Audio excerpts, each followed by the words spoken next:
just don't have the power to change myself. I realized that a long time ago, but I needed it to be validated. That part I couldn't find, because teacher after teacher and class after class, they would keep giving me new techniques either to do, or they would say, you're not doing them right, or you're not doing it with enough emotional fervor or something. I'm doing something wrong. This was the message that I got. And then finally I realized that, like, wait a minute, they're all wrong. It's like God told me, he says, listen, I've watched you get beat up here long enough. He says, can you just listen? I'm making a video about listening to intuition. Can you listen to this whisper saying you're fine? You're doing the best you can do, and that's all you can do. Because willpower doesn't work when it comes to spiritual evolution. It doesn't work. Willpower is good for getting out of the car and walking here and setting this little thing up, or if I'm like training, doing something, willpower is good. Don't give up, 10 more seconds, yeah, okay, willpower is good for that. But when it comes to like evolution or real shifts, like a transformation, how's willpower going to do that? Willpower doesn't even know, what are you doing? How are you going to will that? You don't even know what you're willing. It's an abstract idea. I want to get higher. I want to get awakened.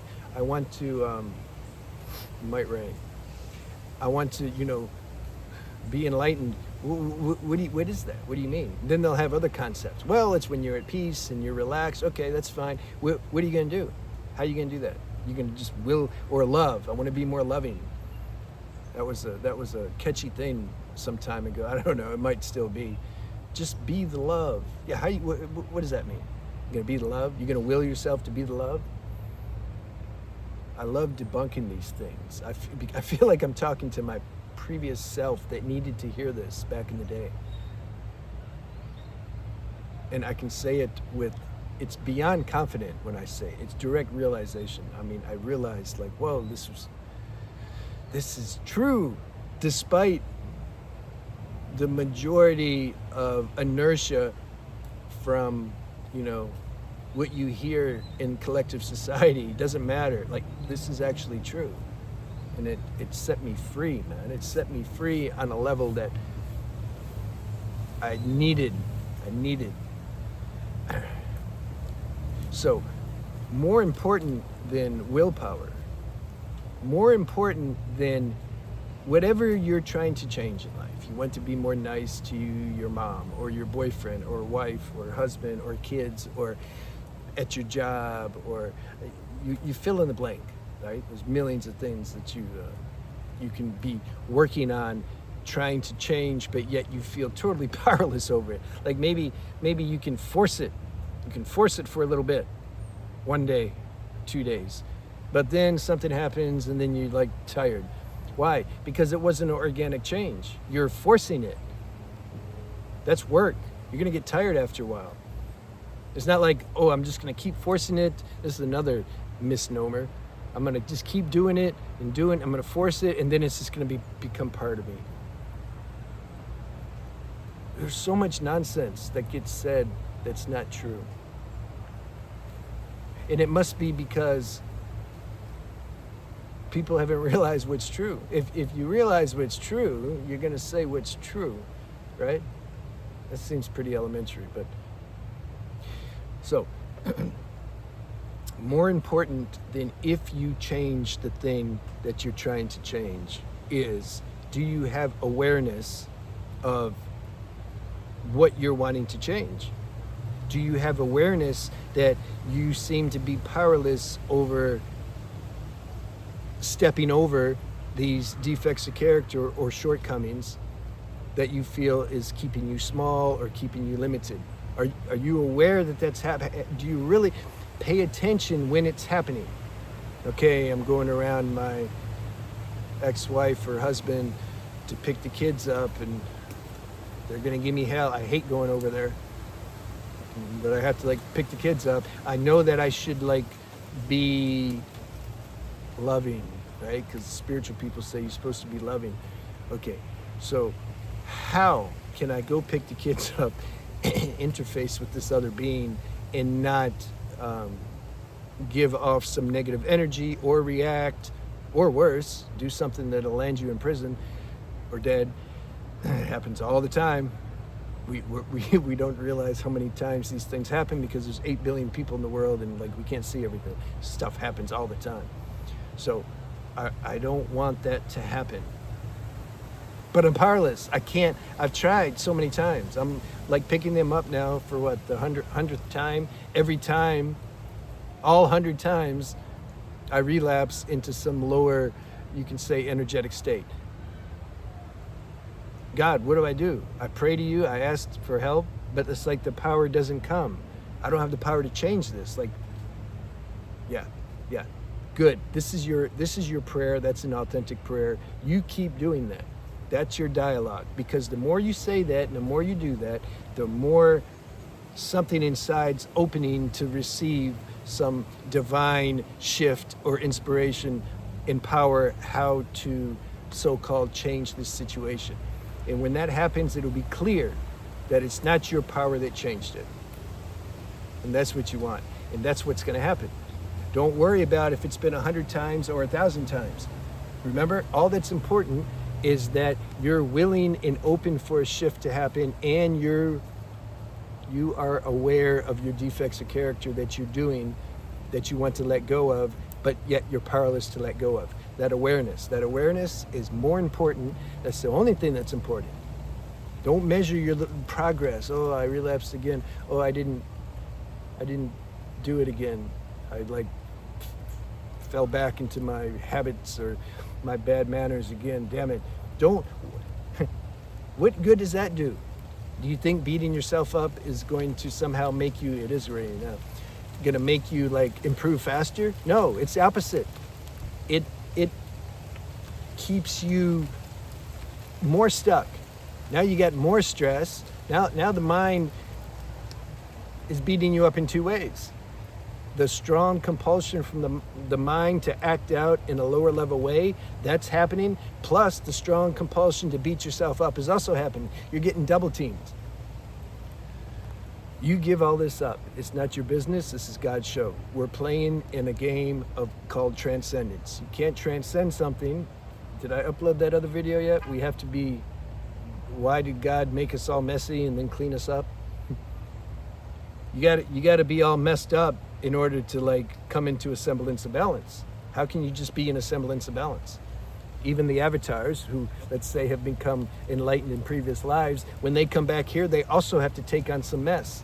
You have to reawaken. It's laws of the game, rules of the game.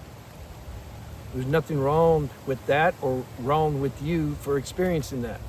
Don't listen to the foo-foos who pretend all you got to do is this technique and then everything's gonna be fine, and what's wrong with you? Look at me, I'm blissed, and you're not.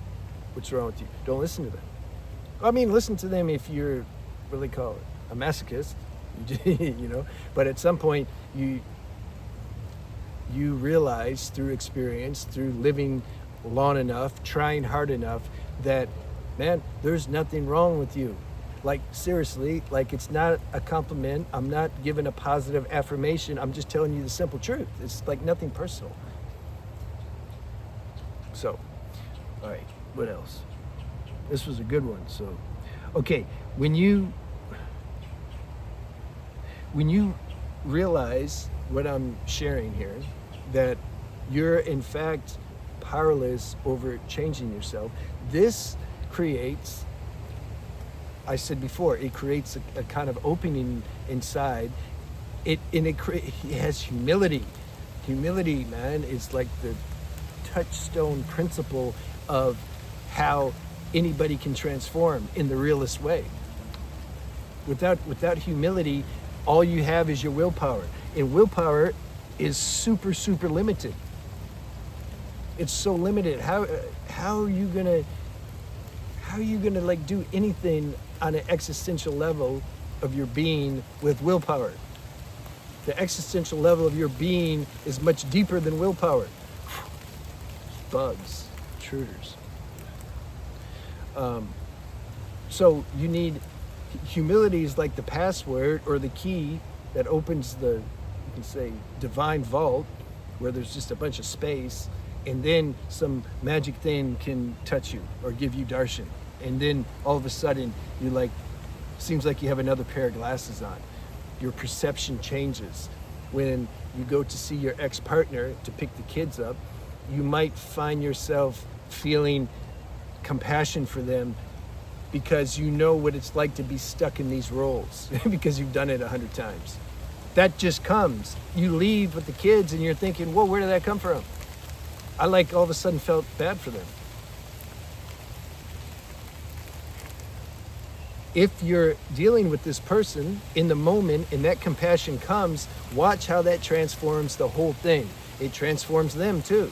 Everything's energetic. Everybody is acting according to energy. If the animals out in the jungle, they know that. I've seen many times a little dog and a big dog. Man, that big dog won't mess with the little dog. The little dog has that energy. Same with cats. I like when the cats scare the dog. Sometimes I would instigate it, because I'm like that. So everything's an energy. It's a law of dynamics. When your perception of somebody changes, all of a sudden they change. You're transforming them without them knowing. But you don't have the power to give yourself that perception. That's the thing. And a lot of times, sometimes, you'll experience a divine shift inside. A miracle will happen. That's a real miracle. How's that any different than like, I'm going to wake up this person from the dead? That's a miracle. No, it's also a miracle. Just saying, it's like it's a miracle. This is a better miracle. When your perception changes like that, you've been trying for years and all of a sudden it changed, I'd take that miracle over waking up somebody who was dead, because they're going to have to die again. It's a big deal. When something shifts inside, it's like something shifts. There's space now. Like the boulder has been removed that was blocking higher insight. Yeah, you can still relapse, but so what? The boulder's been removed. That's eternal. You don't lose that. Whatever you gain in consciousness, you don't lose. The last thing I want to happen is for this phone to shut down because of the rain, because then I lose my flow. So what do you guys think? You think that will happen? I don't know much about technology, but we're at about 13 minutes. So I think I'm going to play it safe and I'm going to switch off. Yeah, let's do it. All right. I'll see you guys soon.